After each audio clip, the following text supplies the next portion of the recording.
Ես կարծում եմ, որ ընդհանրապես գլոբալ process-ները գնում են այնտեղ, որ մեր մոտեցում պետք է լինի հետևյալը, որ այնտեղ որտեղ հնարավոր է ջուր ամբարել, պետք է ջուրը ամբարել, որովհետև մենք չգիտենք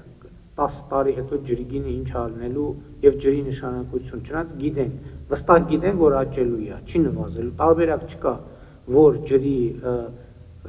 գինը կամ արժեքը կամ նշանակությունը նվազի, տենց սցենար ընդհանրապես գոյություն չունի։ Եվ հետևաբար իմ ընկալումը հետևյալն է, այնտեղ որտեղ հնարավոր է ջուրը կուտակել, ջուրը կուտակել, որտեղ այնտեղ որտեղ կա ջուր, վստահ եմ դրա շուրջ որևէ տնտեսական գործունեություն կծավալվի։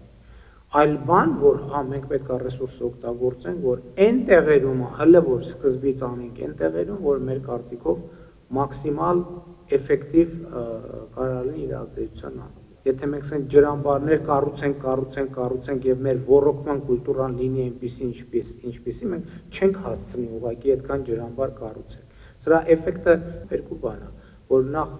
հնդածս նաեւ մեր գյուղատնտեսական տեխնոլոգիաները պետք է փոխվեն եւ երկրորդը ջրի կառավարման մեթոդը պետք է փոխվի։ Էլի մեր շուկայում այսօր հայտնվում են տնտեսվարողներ, ովքեր ասում են,